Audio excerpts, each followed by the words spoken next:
siqhubeke nenkonzo yethu yobungcwele. uJesu Kristu inkosi bazalwane. Ya siyamdumisa uNkulunkulu nomama nomfundisi uMkhize, ngingathi umama umfundisi uMkhize uzosishiya phakathi nenkonzo manje nimbone esukuma-ke ningalimali bazalwane, kufanele abuyele emuva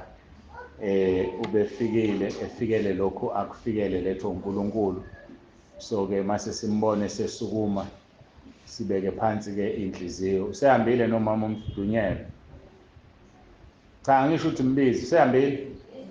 Oh okay, manje abantu-ke banezinto nabazalwane abaphuma eBhamshela nabo bazohamba ngazini noma bazohamba emva kwenkonzo bona ngiyacabanga.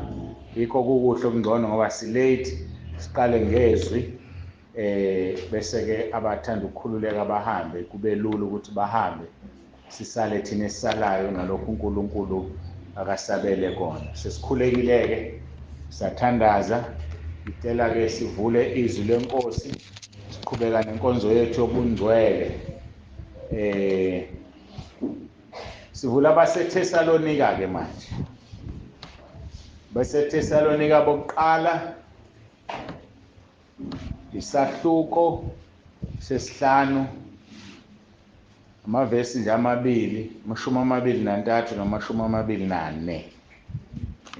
Ngiyazi sisasazi isiZulu, abanye abangizwa. Funa ngize ngithi abaseThesalonika bokuqala ngithi chapter 5 verse 23 no-24. Ungizwile nje zami? Khona abantu abangangizwa isiZulu abasazi. abaseThesalonika bokuqala chapter 5 verse 23 no-24. Sisaqhuba yona-ke indaba yethu yobungcwele. Kufundeka-ke kanje: kepha uNkulunkulu wokuthula, yena uqobo, makaningcwelise ngokupheleleyo, kulondoloze umoya wenu wonke nomphefumulo nomzimba, kungabi nacala ekufikeni kwenkosi yethu uJesu Kristu. Verse 24, uthembekile yena onibizayo oya kukwenza futhi. Izwi-ke likaNkulunkulu liphilile, linamandla. Lezi zinto ezintathu okukhulunywa ngazo la kumele zibe ngcwele. Sikhulumile ekuqaleni ngobungcwele bukaNkulunkulu. Inkonzweni elandela edlule besikhuluma ngabo ubungcwele. Ngiyabona-ke angiqale kanje, ngoLesihlanu izolo sikhulumile ngobungcwele bukaNkulunkulu. Ekuseni namhlanje sasesithinta nobethu kancane, sasesithinta-ke ukuguqa masikhuleka. Njengamanje-ke sifuna sigxile kulezi zinto ezintathu, sikhethe ibe yinye. Iziphi lezi zinto ezintathu? Umoya, umphefumulo nomzimba. Lezi zinto zontathu uNkulunkulu ufuna zibe njani? Zibe ngcwele. Asiliphinde-ke silifunde usune-understanding. Kepha uNkulunkulu wokuthula, yena uqobo, makaningcwelise ngokupheleleyo, kulondolozwe umoya, kulondoloze umoya wenu wonke nomphefumulo nomzimba, kungabi nacala ekufikeni kwenkosi yethu uJesu Kristu. Uthembekile yena onibizayo uyakwenza futhi. Umuntu uziqu zintathu, njengokuba ubaba wethu esezulwini eziqu zintathu: uNkulunkulu Baba, uNkulunkulu Indodana, uNkulunkulu Moya Oyingcwele. Nomuntu unomphefumulo nomoya nomzimba. Nathi siziqu zintathu. Manje-ke lezi ziqu ezintathu kumelwe zingcweliswe, akukho kusala ngaphandle. Kufanele kumntwana kaNkulunkulu avume uNkulunkulu amngcwelise zontathu. Umzimba-ke icontainer noma ibhokisi elithwele umphefumulo nomoya. Umzimba awukwazi ukufaka izinto zakho ezinhle ebhokisini elingcolile. Awukwazi ukubeka ukufaka ukudla ozokudla eplatini elingcolile. Kufuneka iplate libe clean. awukwazi ukudla ngesipuni esingcolile esingawashiyo kade kudle omunye umuntu ngaso qhamuthi uthi usuyadla uyakwenza wena lokho. Abantu ke badume ngokuthi uNkulunkulu ufuna inhliziyo akanandaba nomzimba. Angazi liqhamuka leyo mina, ngoba kufanele umzimba othwele izinto zikaNkulunkulu ube ngcwele. Kusemqoka-ke ukuthi umzimba wakho ube ngcwele, ngoba uma ungengcwele uzongcolisa umphefumulo nomoya. Ngifisa ukuthi ngingangeni ekuchazeni umoya nomphefumulo, noma-ke ngingahinda nje kancane. Umoya lithi izwi lenkosi lokhu umuntu azi ngakho, yilento wazi ngayo. Lesizulu esizwa umqondo, umoya. Ngoba ethi uJesu umthetho oqala wothanda inkosi uNkulunkulu wakho ngenhliziyo yakho yonke, ngengqondo yakho yonke, ngomphefumulo wakho wonke, abese kuthiwa kuLuka nangamandla akho onke. So-ke sazi ukuthi ingqondo yokucabanga, lento ocabanga ngayo mase kusikuwa spiritual, umoya. Njengoba uPaul ethi akekho wazi okaNkulunkulu ngaphandle komoya kaNkulunkulu, umoya ongcwele. Thina sazi okaNkulunkulu ngenxa kamoya ongcwele okuthini. Aze athi ubani owakwafundisa inkosi? Ngakho-ke thina sinomqondo kaKristu ngoba sinomoya ongcwele. So umoya ongcwele umqondo noma-ke umoya. Now-ke uNkulunkulu emdala uyambumba ngenhlabathi. Lithi izwi lenkosi waphefumula umoya wakhe ophilayo, kodwa bese lithi umuntu waba umphefumulo ophilayo. uNkulunkulu uphefumula umoya, kodwa umuntu akabanga umoya waba umphefumulo. Ulifundisise ulibheke uzobona lo mahluko. Genesis 2 verse 7. uNkulunkulu waphefumula umoya, kodwa umuntu waba umphefumulo. Uma uNkulunkulu ephefumule umoya kumuntu, umuntu waba umphefumulo, sekukumuntu ukuthi umoya wakhe ombusayo yimuphi, ogcina uyingxenye yakho lo moya, nje umuntu eziqu zintathu. Umoya kaSathane noma umoya ongcwele. Lo moya wakho-ke kufanele ungcweliswe, immediately ungcweliswa uba umoya ongcwele, ngoba usungcwelisiwe. Ngethemba nayilandela lento. So kumele-ke wazi ukuthi wena uqobo lwakho umphefumulo wena, bese-ke u-adopt umoya ozokuphilisa. Yikho izwi lenkosi u1 John chapter 4 verse 1 ethi hlolani umoya ukuthi bangaba kaNkulunkulu yini, ngoba umoya uthola endleleni ngokuphila uqhubeke. uNkulunkulu waphefumula umoya waba umphefumulo, bese udecide ukuthola umoya. uAdam noEva badecide ukusebenzisa umoya wenyoka uSathane, badla bese uyabaleka umoya kaNkulunkulu. So-ke umoya nomphefumulo izinto ezimbili ezihlukene. Uthi-ke lithi izwi lenkosi-ke uNkulunkulu wokuthula yena uqobo, hayi omunye, makaningcwelise ngokupheleleyo kuze kulondoloze umoya wenu wonke nomphefumulo nomzimba. Lezi zinto zontathu zingabi nacala ekufikeni kwenkosi uJesu. Zoyi-3 lezi. So manje-ke abashumayela ivangeli ukuthi uNkulunkulu anandaba nomzimba, enza okuthandayo emzimbeni wakho, ufuna inhliziyo, angazi bakuthandayo. Kusemqoka ukuthi umzimba ube ngcwele ukuze ungangcolisi umoya nomphefumulo, ngoba umzimba uyibhokisi. Akusizi ukuthi unakekele umoya wakho nomphefumulo wakho, kodwa umzimba bese icontainer ungabi nandaba nayo. Uthi uzogqoka noma kanjani, uzokwenza noma yini ekhanda lakho, wena uyakholwa, wena umzalwane wena wabhabhadiswa, wena wathethelelwa izono, wena udumisa kwehle uNkulunkulu, wena ukhuleka abantu bakhale, wena ubukuhla ngotholo lomphefumulo nomoya. Inkinga esinayo ukuthi lo moya wakho-ke yiwena okuyiwona noma uyazenzisa. okudaliweke kungamsola yini umdali ukuthi wangenzelani manje. Khumbula sikhuluma ngobungcwele. Ngifuna ke manje sikhohle umphefumulo nomoya, sikhulume ngomzimba, ngoba umzimba uyicontainer. Ila sibona khona thina ukuthi ngaphakathi kuphekweni. Sibona ngomzimba ukuthi uJesu sobabona ngethelo zabo. Asikwazi ukubona umoya wakho, asikwazi ukubona umphefumulo wakho. Lize lithi izwi lenkosi ubuso ifastela lenhliziyo. Bona ukhwaqabala komuntu usithe usibanibani sethukuthela. Kodwa ukuthukuthela uqalephi la kwase kuyavela ngobuso. So ke ukuthi ngaphakathi khonani sibona emzimbeni. Ngakho ke ake silungise lo mzimba. Guqula isimo somzimba ngokuthi ingqondo yenziwe ibentshe. Thina ke siyibubu Isaiah 64 verse 8 my prophet uIsaiah uthi kepha manje Jehova ungubaba thina siyibumba wena ungumbumbi wethu thina singumsebenzi wesandla sakho. Ungumbumbi wethu. Ngakho ke akufanele sisole umbumbi wethu ngendlela kasibumbe ngayo.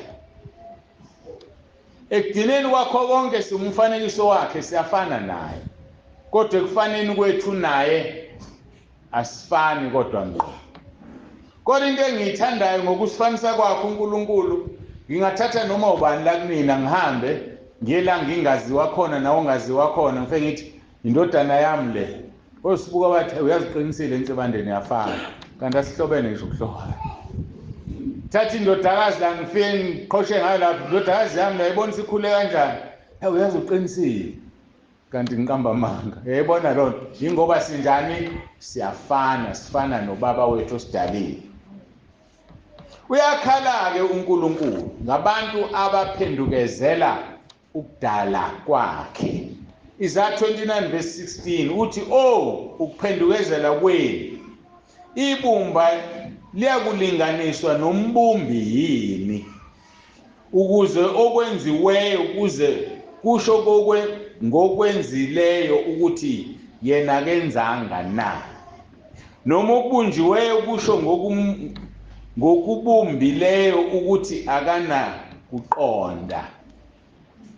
Ngoba uma wenza into ebusweni bakho uchaza ukuthi okubumbileyo akana kuqonda.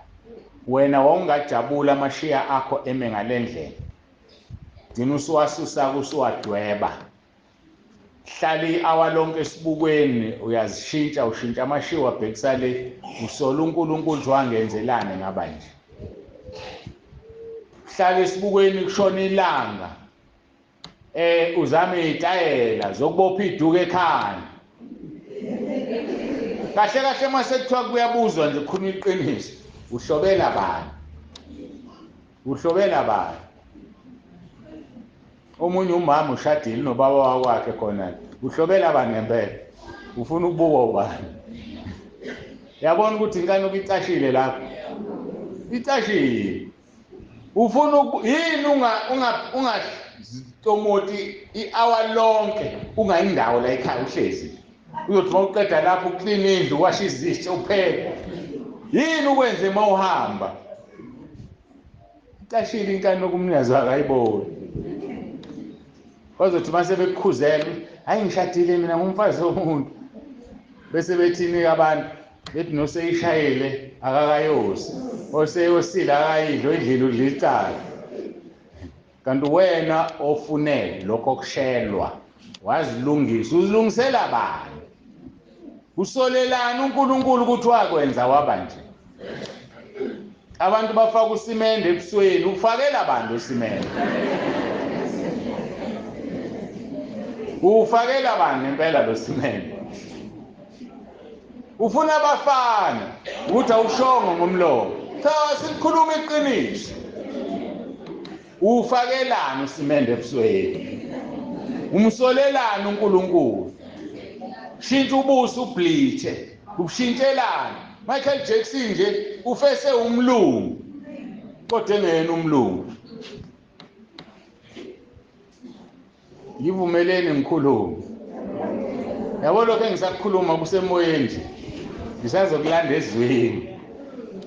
Ngisazokulanda ezweni. thola umuntu anomzimba oyifake, umzimba oyifake. Sekhona lezi zinto eziqokwayo, wakha ama-hips kanti awekho. Wakha izinqa kanti azikho isishwapha. Indlovu ibhekele. Indlovu ibhekele. Lingena kahle ivangeli makuhlekwa kanje. Liyangena impela ngoba makuhlekwa kanje uzothi usule bese bekujoba. Hawu, ufihla ukuba indlovu kwakho bese ulikhumbula izwe lakhulunywayo. Abanye uNkulunkulu bancishile ngempela futhi amabele awekho bangabesifazane. Bese kulandwa labo brala, uyababona labo brala. Hey bakithi. Sofa silanda sithi ngabazalwane. Sikhuluma ngomzimba la, okufanele ungcwelise. Lo mzimba lo ungcolile. Ulwa nomenzi wakho owakwenza emzimbeni uthi wangenzelani ngaba nje. Busuthi uyamsaba uNkulunkulu. Asikhuluma iqiniso, akamsabi lo muntu uNkulunkulu. Kodwa into ebuhlungu isikhokho sakhe siyoba nzima. Uthi ke uIsaiah 45 verse 9, wo kuye olwa nomenzi udengezi phakathi kwezindengezi zomhlaba. Ibumba liyakusho kwalibumbayo ukuthi wenzani na, nomsebenzi wakho ukuthi akanazo izandla na. Waphela wena unezandla wena. Ubona ukuthi ngcono uzenze lezi zinto ezingenziwanga. Sisazwa maphambi kaNkulunkulu bazalwane. Ake siuhloniphe lo mzimba siungcwelise. Uyibeka kahle kumpostoli Paul naye wayicaphuna lama verse esengwashini. kuRoma chapter 9 verse 19 to 21. Uthi usuza kuthini kimi? Usasolelani yena ngokuba ngubani ongamelana nentando yakhe na? Ubani ongamelana nentando kaNkulunkulu? Wena muntu, ungubanike wena uphikisana noNkulunkulu na? Okubunjiweyo kungasho yini kwakubumbayo ukuthi wangenzelani ngaba njena na? Elinjani ibumba elikhuluma nombumbi? Kodwa thina siyakwenza. Wangenzelani uNkulunkulu ngaba umuntu wesifazane? Thola umuntu usegqokiswe komfana uyitomboy. Nomfana uthola ukuthi useyintombazana. Ungenile lo moya. Ufaka ubani lo moya? Ubani o encourage? Shina nikhomba uSathane nje. Ngayo yonke into akuyena uSathane. Umoya ufaka uSathane kodwa encourage yini? Abazali. Bese silikhuluma iqiniso abazali. Bakhumbula abanye abebezala nezingane, ngathi nje ingane mayisithi 5 years, 4 years yomfana akufanele izolala nomama. Ayifanele izolala nomama. Ngoba uzoyilimaza ingqondo, uzoyifaka umoya wobutabana. Mawungangenanga umoya wobutabana, isifunda ukulunguza. Kumfundisi ke mina. Mangumfundisi ngazi izinto ezinkulu eningazazi. Nami ngiyithi mangilalela ngethuka. Kanti khonto enje emnyama. Athi umuntu ngiyanikhulisa. Ngimncane, umama uyageza kanti ngingane ngiyampopola phansi kwengubo.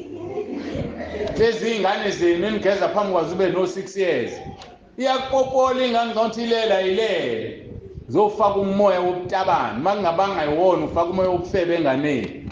Gijima iyahalaza la idlwengula ingane zabantu ibona umama wayo. Inini enencourage lo moya uSathane bese yawufaka. Ingane ifunda ukuhamba igogora ibuka abantu mabegqoka. So engikukhuluma ngadonti ngiyafanekisa. Khuluma into engiyaziyo. Eyenzakalayo. Amahlazo. Angiwayeke lamahlazo ngoba angikho enkanukweni, angikhulumi ngenkanuko. Ngikhuluma ngomzimba kaNkulunkulu ofuna ukuhlonipha. hloniphani izingane zenu bese niyeke ukulalisa izingane nithi zingane nilalise zodwa ngoba ila zifunda khona ukulala zizodwa.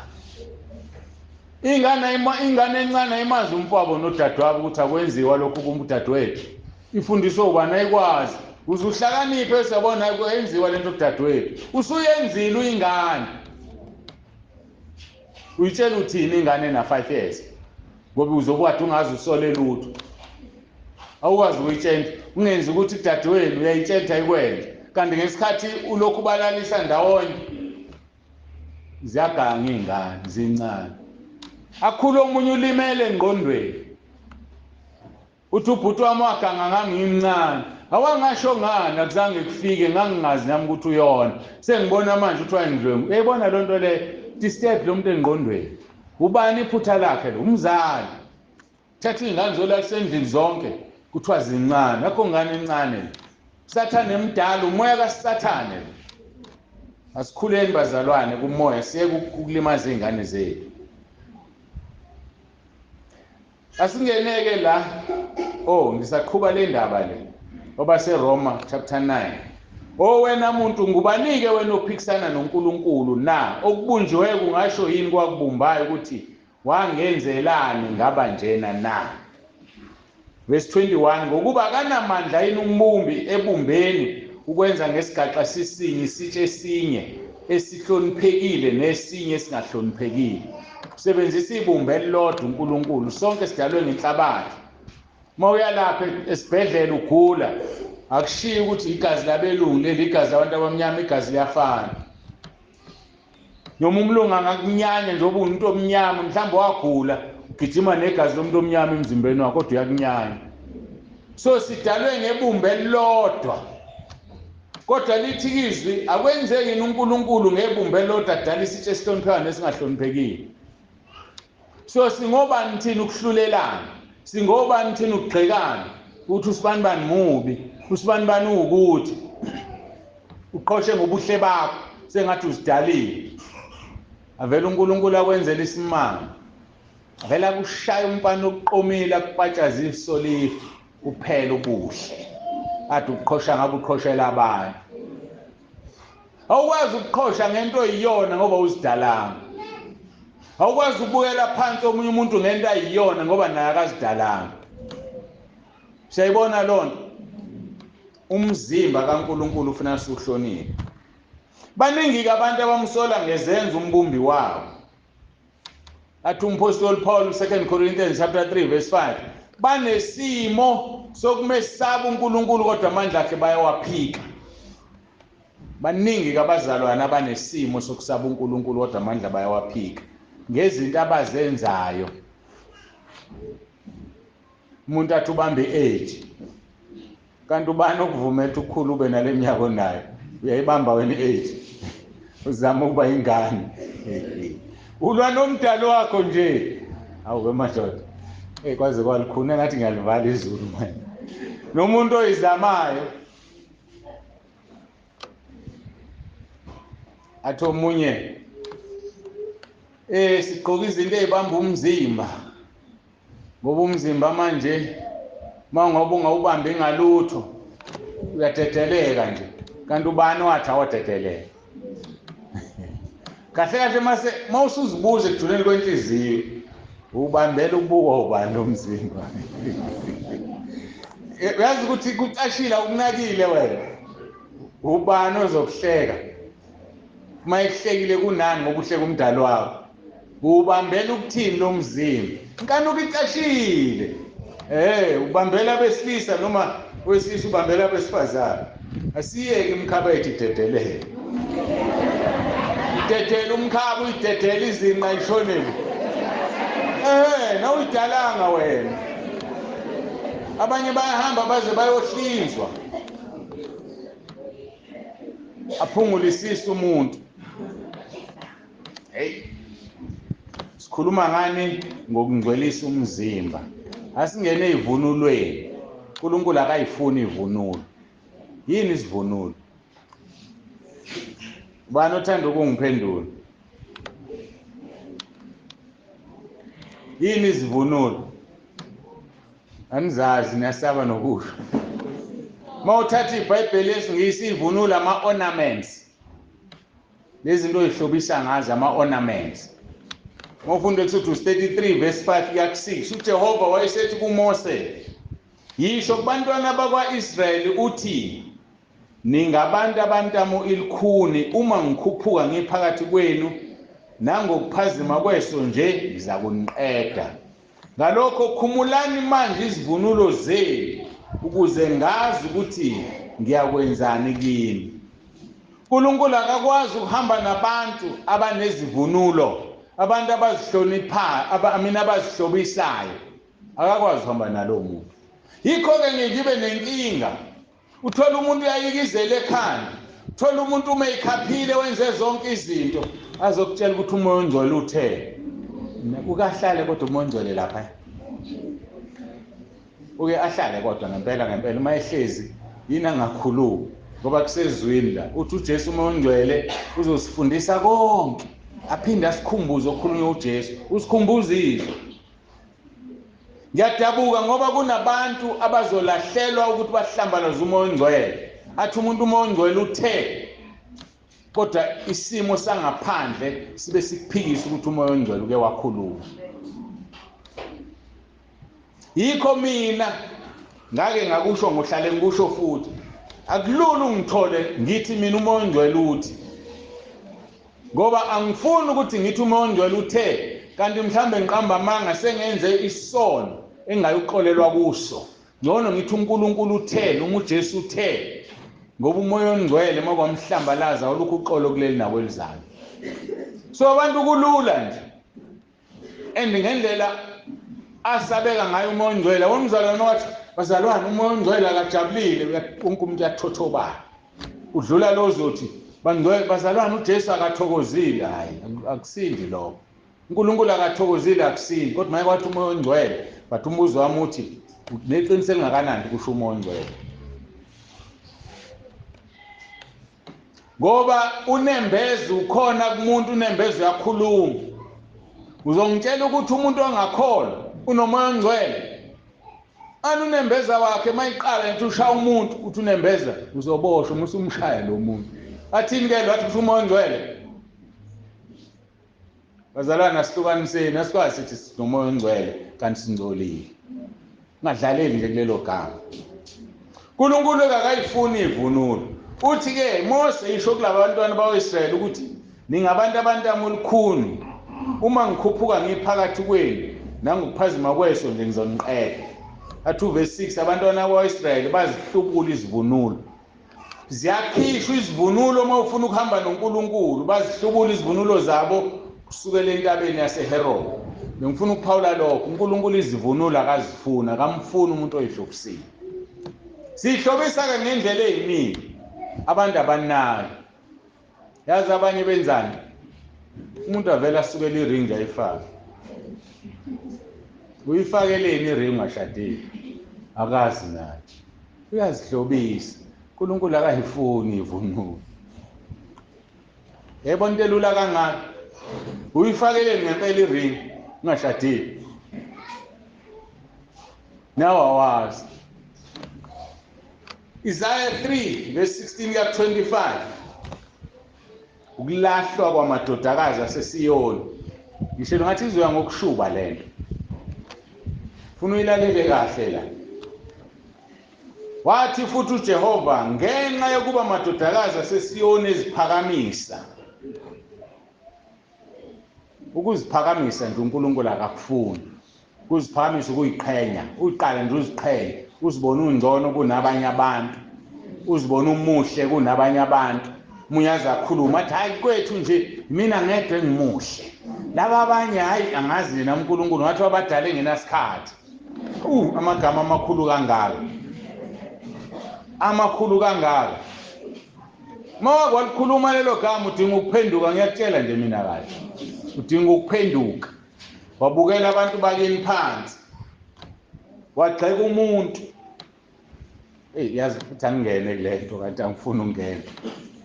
Gxeka umuntu umgxekele ini? Amagwegwe akhe. Gxeka umuntu umgxekele ini? Upete lwakhe. Gxeka umuntu umgxekele ini imqondo yakhe. Uzidalile lo muntu na. Pho manje ke umgxekelani? Awuboni into ugxeka uNkulunkulu omdalile. Ngiyalivala izulu nabo. Cha ngilivula ngempela khona ungazolokhu uthi izulu ngandawuyi. Phenduka nje. Lithi amadodakazi aseSiyoni ngenxa yokuthi ayiziphakamisi ehamba elula intamo. Umbona umuntu olula intamo. Baye bacashe bethini ke abacoachayo onobuhle. Kuthiwa you must show your confidence. Walk straight.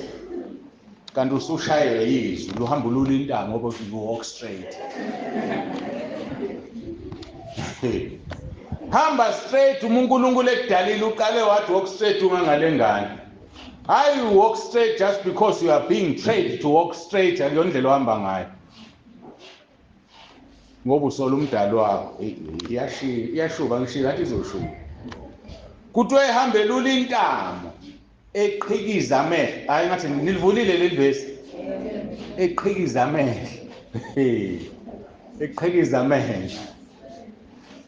Khona abantu abayinkinga besilisa nabesifazana ukubheka kanye uvela uthobozele sivuka inkanuko zime ngenyawo. Qhikiza amehlo. Qhikiza amehlo. uNkulunkulu akayifuni leyo. Sikhuluma ngomzimba la. Asithinta umoya nomphefumulo. Uthi uNkulunkulu mayingcweliswe lento yawufuna umzimba wakho. Ehambe xokama ekuhambeni kwawo. Ehambe xokama. Uhamba kanjani umuntu exokama? Ake ngimdemonstrate. Ngiyakwazi ukuhamba ngithi. Akona ngivele ngenyela. Ngivele ngenyela. Angikwazi ukuhamba ngixokama. Akekho futhi ongahamba xokame ngaphandle ukuthi afake ini. So kusho ukuthi iqhofu uqabene nalo uNkulunkulu. Wemaye. Uqabene neqhofu uNkulunkulu akamfuni umuntu ohambe xokama. Washintsha. Yashintsha ukudla etafuleni. Sikhuluma ngobungcwele la. Akamfuni uNkulunkulu umuntu ohambe xokama. Ngoba ngeke uhambe uxokama ungafakile ihili. Ihili liyakuxokamisa. Ukubona intombazane inehluzu zingaka. Asukuma umdumiso webandla. Asawazi ngokuhamba uyaxokama. Uyodumisa phambili. Bese kuthi udumisa kwehla uNkulunkulu kwehla muntu. Akehli kukhuphuka lo sesihogweni. Kunjalo. Engathi kuyashintsha ukudla etafuleni.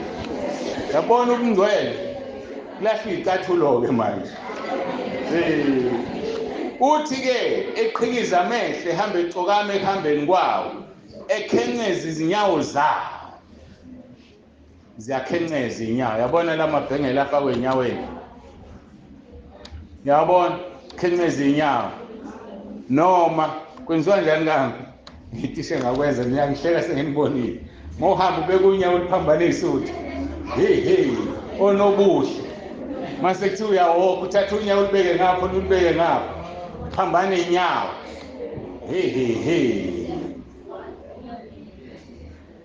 uNkulunkulu akasiphelelanga ukuthi uma uthatha unyawo ulibeke eceleni kolunye. Udalile kanjalo. Ngathi niyatrain ukwenza lokho. Ngesikhathi ukwenza kwenzakalana. Khona izitho emzimbeni ezi-expozekayo. Maze exposeka lezi izitho kwenzakalana. Kuvuka inkanuko kuloya wesilisa. Mayisivukile inkanuko kwenzakalana. Ulala nawe kwelika moya mangaka amadoda aselale nawe. Uthi uJesu kuMatthew 5:24 mangaphazama. Obuko wesifazane ngese usephingile naye. Ibuza ukuthi bangaka sebephinge nawe. Uzihlobisa. Hayi angazi mina. uNkulunkulu ulungisa ibandla lakho uyabuya uJesu uzohlitha manje. Uma ungafuni ukulunga uzonaka abantu uzosala. Athi verse 17 ngalokho inkosi yakuzenza impandla izinkakhayi zamadodakazi aseSiyoni uzokwenza yabona impandla aqothula inwele khona abanye phakathi kwethu sebayabaqothukelwa izinwele abanye abanazo masikhishwela amadunja azikho inwele yilezi izinto awuyigunda noma owawuziqhina ekhanda uNkulunkulu akususa lezi inwele oqhosha ngazo isishayo ukushaya ngokuthi ikhanda lakho libe impandla ayithi iBhayibheli oliphethe nje le ayikho into entsha mina ngizanayo uthi ngalokho inkosi yakuzenza impandla izinkakhayi zamadodakazi eSiyoni uJehova awanqunise nanti-ke lingilisabayo awanqunise uNkulunkulu akwenza uhambe enqunu sibona abantu la emgwaqeni behamba nqunu befaka ostomach out kanti sebeshayiwe uyabanqunisa uNkulunkulu ingqondweni usebanikele kulento abayiyona sebesayine ilicense ukuthi ngeke asaphenduka esihogweni yena kusiyaqopela ke wena ngane ekhulayo ngiyathanda ukulingisa uSisibane i-role model yami yamdabukela umzali onengane enjalo ekhaya ngoba dina bethula abazali beze bedla ukudla bakuphathele lezi ngane bazazi ayisebenzi kuphume emasokeni udla ukungcola angiyeke le ndaba ukuthi angikhulume ngikhulume oh hayi ke ngikhulume ngiyithanda indaba etholakala ku-TV nakuma-radio ezila epulpit zibhlungu ngoba uyobuzwa ngazo ngelinye ilanga umama okholwayo ehlupheka uphathelwa ingane yakhe ukudla mayebuye esokeni badle kube mnandi la ekhaya kanti udla ukudla okungcolile ngayixoxa ngelinye ilanga eWhatsApp yabuya lengane ngelinye ilanga iyagula iphethwe yithumba endaweni esithakele ngizoyibeka kanjalo ngoba kunengane hayi limqinisa ithumba athi umama ulale ngibheke ilala ingane ivula amadolo lisendaweni ebucayi aqala umama alikhame selivuthiwe ngesikhathi ekhama umama ithi ingane ngizwizwe umama lithi yidle lento eyikhamayo bahlina bayo yidle lento eyikhamayo athi umama usunginyanyisa nini lento eyishoyo ungiyeke wena ngisiza wena athi mama lithi izwi yidle lento eyikhamayo engani uyakudla ukudla engibuya nakho kusuke kuyikho lokhu ukungcola ngoba ngisuke ngifake umzimba wami wena kodla izinto eziphathelwe ingane yakho thengelwe indoda udla ithumbe elikhanyiwe elinobubovu laleya ndawo engezuyisho athi ngikhulume ngiyakhuluma vuma ubulawe indlala ngoba uyakholwa musukudla into engcolile mhlawumbe ingane yakho yomfana iwuben 10 esigwilini esithize ibuya negroso yayathi ayisebenzi yadliwa la ekhaya kuyabusa udla ukudla okungcolile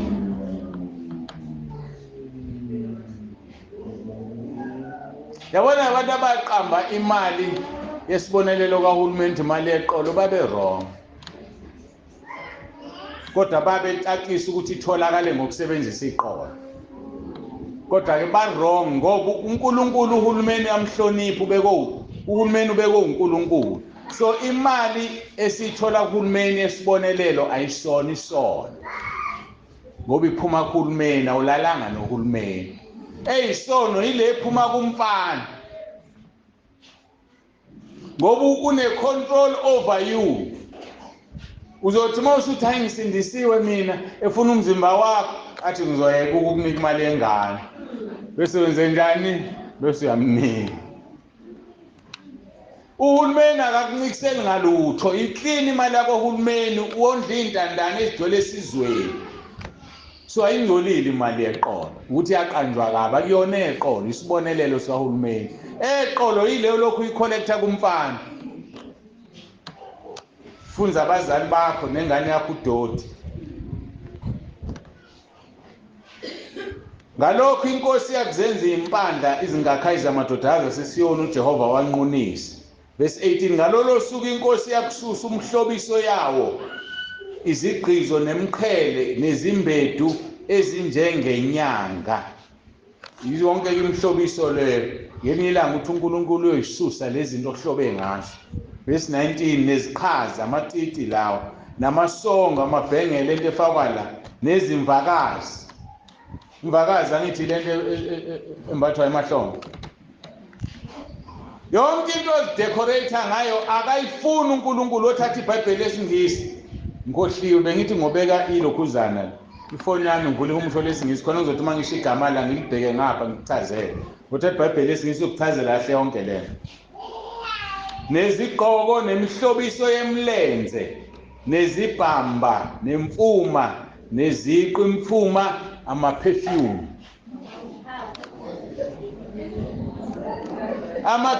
awafani khona leli yahle yokuqeda iphunga enhle kodwa khona le perfume othi ungayifaka ulandelwa abafana khona le umfana athi angayifaka landelwa amantombazana inkanuko ivume inyana nayibona TV advertise wangithi ayifaka umfana adlule amantombazaneni amlandele yileyo ke wrong lama perfume enadulayo afakwe inkanuko phakathi hey madoda kunzima uyabona kodwa verse 21 nezindandatho namatiti ekhala ungacabanga ukuthi amatiti ekhala into yamanje into endala eBhayibhelini amatiti ekhala ama-devil worshippers uNkulunkulu akayifuni leyo abanye banembobo nje emakhaleni bake bawafaka ngcono ngoba usunjani usuyekile phenduka nezambatho zemkhosi nezangaphezulu namatshali nezinqalathi izimbatho zemkhosi ukabili imkhosi ngoba kuyizambatho zabantu abanemali eningi uzobona lapha lokhu kwabaseKhorinto ungagqoki into ebiza kakhulu ngoba usuzihlobisile kanti imali ngabe yenze ezinye izinto kanti imkhosi nokuthiwa izambatho zemkhosi nezambatho zangaphezulu imkhosi izinto zangaphansi khona izinto zangaphansi ezakhiwe emkhathini angifuni uyibiza ngamagama ngiyibiza yebo ngoba ningazi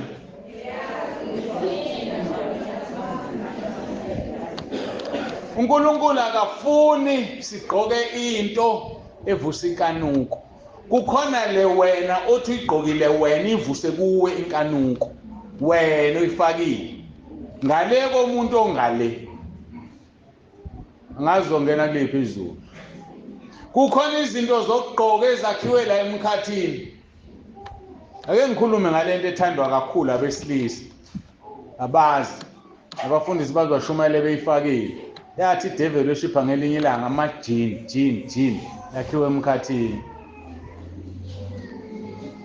udangala ngesizulu ibhluke likadangala isiketi sikadangala le ndwangu kadangala yakhiwe emkhathini ngithe angikhuluma ngithi nayibona lezi khindi zangaphansi ezincane eziyintambo sungizwile mangisho njalo angazi ukuthi ongena kuliphi izulu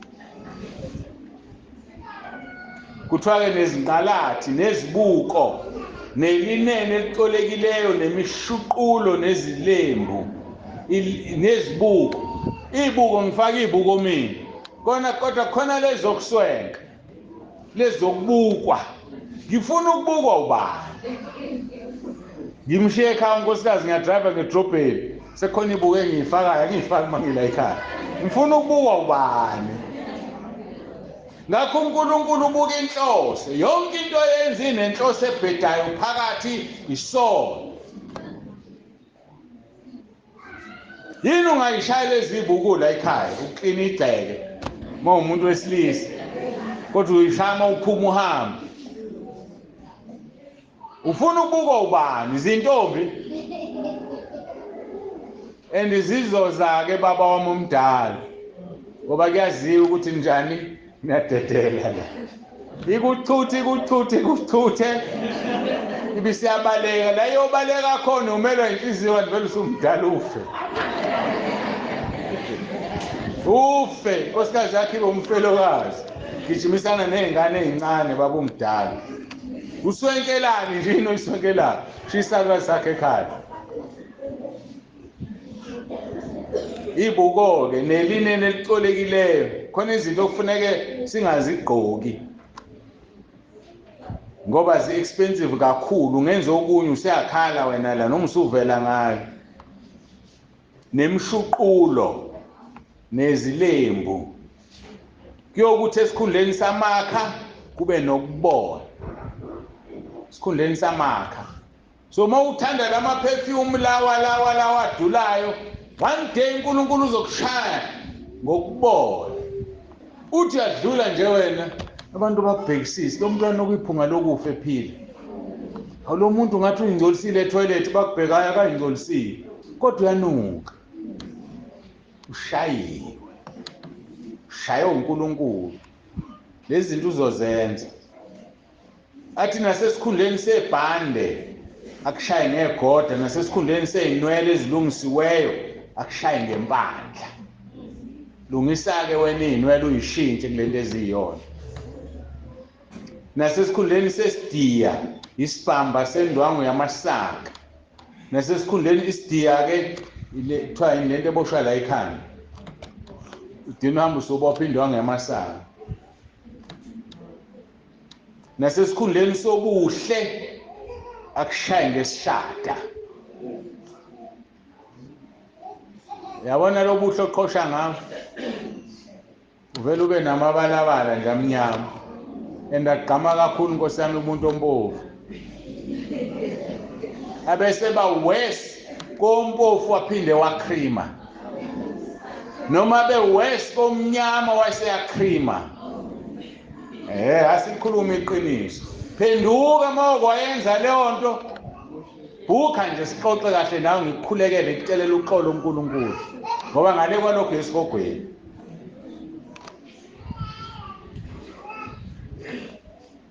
Uthi-ke amadoda akho ayakuwa ngenkemba namaqhawe akho ngokulwa. Khona abantu nje asebenenkinga, uthi angayiqomela umuntu 2-3 years down the line afe, angene komunye 2-3 down the line afe, kanti ushayiwe. Sidabuyela abantu besisa abangazi lokhu bengenela lo mgodo obulalayo. Ushayiwe nje. Nangesho la verse 25, amadoda akho ayokuwa ngenkemba namaqhawe akhe ngokulwa. Abamesabayo uNkulunkulu wemimoya bayalahla izithixo namacici nokunye. Genesis 35 verse 1-5, uNkulunkulu wathi kuJakobe, suku ukhuphukele eBhetheli uhlale khona, umenzele lapho uNkulunkulu i-altare, yena owabonakala kuwe mhla ubalekela u-Esawu umfowenu. Abantu abalalelayo. Verse 2, wayesethi uJakobe kwabendlu yakhe nakubo bonke ababenayo, lahlani izithixo zabezizwe eziphakathi kwenu, nizihlambulule nina, niziphendulele izingubo zenu. Sisuke sikhuphukele eBhetheli, ngiyakumenzela khona uNkulunkulu i-altare, yena owangiphendula ngosuku lokuhlupheka kwami, waba nami endleleni. Kuthiwa-ke bamnika-ke uJakobe izithixo zonke zabezizwe ezasize ezandleni namacici ayisezindlebeni zabo. Uthi mayethi uJakobe asihambeni sokwenzela uNkulunkulu i-altare, lahlani lezi zinto, amacici awasele. Khona abazalwane abathi ufaka icici elincane nje, lincane likhulu, awukahambi nawo uNkulunkulu, akahambi nomuntu ofaka amacici. Sambulo 21 verse 27, uthi akusoze kwangena lutho olungcolile ezulwini nowenza amanyala namanga kuphela abalotshwe encwadini yokuphila. Angazi-ke ukuthi wena ungenaphi la. Uyabona ukuthi kuya ngokushuba. Hhayi, engathi kuzoshuba kakhulu kusasa umgcini wenkosi. Hhayi, kusazoshuba. Kushubile kodwa uzwile? Sengifikile emaphethelweni enkonzo yami. Yibani ngcwele ngoba uJehova uNkulunkulu wenu unjani? Ngcwele. Yibani ngcwele. Lo mzimba akunikeze wona ithempeli likaMoya oNgcwele. Lo mzimba akunikeze wona akusiwona owakho.